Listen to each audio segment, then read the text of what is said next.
Discrete ম্যাথমেটিক্সের সবচেয়ে important চ্যাপ্টারগুলোর মধ্যে একটা হচ্ছে গ্রাফ থিওরি। অ্যান্ড তুমি যে কোনো পরীক্ষা দিতে যাও না কেন, দেখা যায় যে গ্রাফ থিওরি থেকেই সবচেয়ে বেশি প্রশ্ন আসে, সবচেয়ে বেশি মার্কের প্রশ্ন আসে।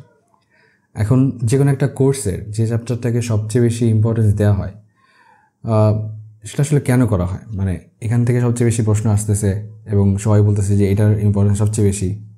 সেটার রিজনটা আসলে কি? সেটার রিজন হচ্ছে সেটার প্র্যাকটিক্যাল ইউজেজ সবচেয়ে বেশি বা অনেক বেশি। ধরো আমরা তো ফেসবুক ইউজ করে থাকি।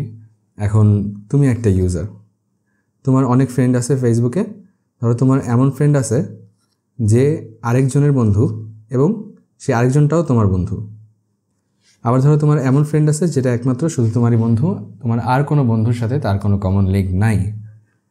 আবার তোমার বন্ধুরও এমন বন্ধু থাকতে পারে যেটা আসলে তোমার বন্ধু না।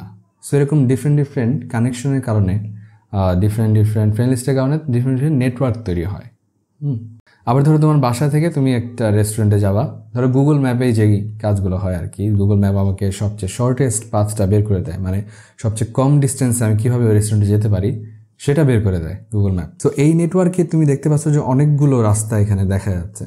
তো এই ক্ষেত্রে আমরা চোখের দেখায় বলতে পারি যে এই রাস্তাটাই সবচেয়ে ছোট রাস্তা, শর্টেস্ট পাথ। কিন্তু ধরো আমি প্রত্যেকটার মধ্যে এক একটা করে ভ্যালু বসা দিলাম। এর মানে কি? ধরো আমি বললাম এটা 1 কিলোমিটার, এটা 2 কিলোমিটার, এটার মান মানে যে এই পুরো রাস্তাটার মান 2 কিলোমিটার, এটা 10, এটা ধরো 50, এটা 2, এটা 3, 4, 5, 7, এরকম বিভিন্ন ভ্যালু আমি বসায় দিলাম। অ্যান্ড এবার বললাম যে শর্টেস্ট পাথটা বের করো, কোন রাস্তা দিয়ে আমি রেস্টুরেন্টে গেলে আমার সবচেয়ে কম দূরত্ব অতিক্রম করা লাগবে। তো সেই ক্ষেত্রে এখানে চোখের দেখায় আর খুব সহজে সলভ করা যাচ্ছে না এই প্রবলেমটা। তো এই ক্ষেত্রে আমাদের গ্রাফ থিওরির সহায়তা এখানে নিতে হবে। তো এগুলো ছাড়াও গ্রাফ থিওরি আরও অনেকগুলো ইউজেস আছে। যেমন ধরো আমরা যখন ম্যাপ তৈরি করি, যে কোনো কান্ট্রি বা ওয়ার্ল্ড ম্যাপই ধরো, তো সেই ক্ষেত্রে আমরা ম্যাপের ক্ষেত্রে বিভিন্ন রিজনে কোন কোন কালার দেবো বা কয়টা কালার ইউজ করতে পারি সর্বনিম্ন, সেটাও আমরা গ্রাফ থিওরি থেকে বের করতে পারি। আবার ধরো একটা সার্কিট বোর্ডে আমি যে কোনো একটা সার্কিট ডিজাইন করলাম, সেটাকে আমি একটা সার্কিট বোর্ডে ইমপ্লিমেন্ট করতে পারবো কিনা সেটা আমি বের করে ফেলতে পারি। অ্যান্ড এখানে আমি আরও কয়েকটা ইউজেস লিখেছি। এগুলো ছাড়াও আরও হাজার হাজার লাখ লাখ ইউজ আছে গ্রাফ থিওরির। তো এটা তো বুঝলাম যে গ্রাফ থিওরির গুরুত্ব অপরিসীম। তো এই গুরুত্ব অপরিসীম জিনিসটা আসলে কি? মানে গ্রাফ থিওরিটা কি? নর্মালি আমরা যে কোনো সমস্যার সমাধানের ক্ষেত্রে একটা টেকনিক বলা যায়। গ্রাফ থিওরি একটা টেকনিক। এই টেকনিক ব্যবহার করে আমরা বিভিন্ন প্রবলেম সলভ করে থাকি। এখন এই টেকনিকটা কীভাবে খাটাতে হয় সেটা আমরা নেক্সটে জানবো। তার আগে গ্রাফ সম্পর্কে একটা প্রাথমিক আলোচনা আমরা এখানে করে নিই।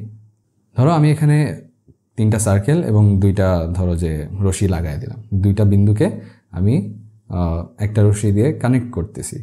এই চিত্রটা একটা গ্রাফ। গ্রাফের মধ্যে কি থাকে? ধরো একটা গোল চিহ্ন থাকে, সার্কেল বলতে পারো, অ্যান্ড একটা কানেক্টিং ওয়্যার থাকে বলা যায়। অ্যান্ড এই গোল চিহ্নটা, এইটাকে বলা হয় ভার্টেক্স। অ্যান্ড যেটা কানেক্ট করতেছে সেটাকে বলা হয় আমাদের এজ। তো এখানে তো দেখা যাচ্ছে যে এই সার্কেলটা বা এই ভার্টেক্সটা এটার সাথে কানেক্টেড এবং এটা হচ্ছে এটার সাথে কানেক্টেড। তো এরকম কানেক্টিভিটি ডিফারেন্ট হওয়ার কারণে গ্রাফের মডেলটাও চেঞ্জ হয়ে যায়। অনেক ধরনের গ্রাফ আছে, সেগুলো আমরা নেক্সটে দেখবো আস্তে আস্তে। সো এই এজ এবং ভার্টেক্স, এই দুইটা ডিফারেন্ট কানেকশনের কারণে আমাদের নেটওয়ার্কটা বা গ্রাফটাও ডিফারেন্ট নাম ধারণ করে। অ্যান্ড এই ডিফারেন্ট গ্রাফস এবং তাদের সমস্যার সমাধান আমরা নেক্সট ভিডিওগুলোতে ইনশাল্লাহ জানবো।